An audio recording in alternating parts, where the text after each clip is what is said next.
നമസ്കാരം. റാഫ്ടോക്ക് മലയാളത്തിലേക്ക് അവർക്കും സ്വാഗതം. കേരള ബ്ലാസ്റ്റേഴ്സിൻ്റെ അടുത്ത മത്സരം ചെന്നൈയിൻ എഫ്.സിക്കെതിരെ വ്യാഴാഴ്ച രാത്രി ഇന്ത്യൻ സമയം 7:30 ചെന്നൈയിൽ വെച്ചിട്ടാണ് നടക്കുന്നത്. ഇപ്പോൾ ആ മത്സരത്തിന് കേരള ബ്ലാസ്റ്റേഴ്സിൻ്റെ അസിസ്റ്റന്റ് കോച്ചുമാരിൽ ഒരാളായിട്ടുള്ള തോമസ് ഷോർസ് ഉണ്ടായേക്കില്ല എന്ന റിപ്പോർട്ടുകൾ വരുന്നു. നമുക്കറിയാം, മിക്കായൽ സ്റ്റാറയെ പുറത്താക്കിയതിനു ശേഷം ബ്ലാസ്റ്റേഴ്സിൻ്റെ കാര്യങ്ങൾ നോക്കുന്നത് ടി.ജി. പുരുഷോത്തമനും തോമസ് ഷോർസും ചേർന്നുകൊണ്ടാണ്.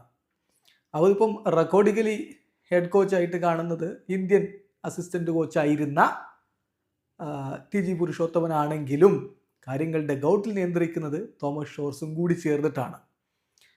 ഷോർസ് തന്നെയാണ് ബ്ലാസ്റ്റേഴ്സിൻ്റെ ഈ ഒരു കോച്ചിങ് സ്റ്റാഫിൽ പ്രധാനപ്പെട്ട റോള് വഹിക്കുന്നത് എന്നും എല്ലാവർക്കും അറിയാം. പക്ഷേ അടുത്ത മത്സരത്തിനിടെ ഗൗട്ടിൽ തോമസ് ഷോർസ് ഉണ്ടാവാനുള്ള സാധ്യത കുറവാണ് എന്ന വാർത്ത വരുന്നു.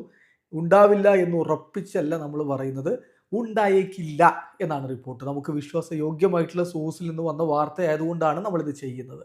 19th സ്റ്റോപ്പേജിൻ്റെ ധനഞ്ജയ് കെ ഷെനോയ് റിപ്പോർട്ട് ചെയ്യുന്നതനുസരിച്ച് കേരള ബ്ലാസ്റ്റേഴ്സിൻ്റെ ഇൻട്രിം ഹെഡ് കോച്ച് ആയിട്ടുള്ള Tomasz Tchorz is likely to miss out on the next match against Chennaiyin FC.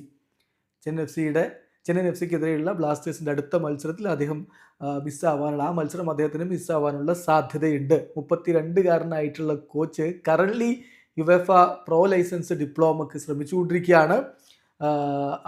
ആ ഒരു കോച്ചിങ് സർട്ടിഫിക്കേഷന് വേണ്ടിയിട്ടുള്ള ശ്രമത്തിലാണ് അദ്ദേഹം. അതിൻ്റെ ഭാഗമായിട്ടാവണം അദ്ദേഹം ഈ ഒരു മാച്ച് മിസ് ചെയ്യാൻ പോകുന്നത്. 32-year-old tactician is currently pursuing his UEFA pro licence diploma coaching certification എന്നുകൂടി ഇപ്പോൾ ധനഞ്ജയ് വ്യക്തമാക്കുന്നുണ്ട്. എന്തായാലും അങ്ങനെയാണെങ്കിൽ ഡഗൌട്ടിൽ അദ്ദേഹം ഇല്ലെങ്കിൽ ബ്ലാസ്റ്റേഴ്സിനെ സംബന്ധിച്ചിടത്തോളം അതൊരു തിരിച്ചടിയാണ് എന്നുള്ളത് നമുക്കറിയാം. വീഡിയോ അവസാനിക്കുന്നു. ഫുട്ബോൾ ലോകത്തെ കൂടുതൽ വിശേഷങ്ങളുമായി റാഫ്ടോക്സ് എത്താം.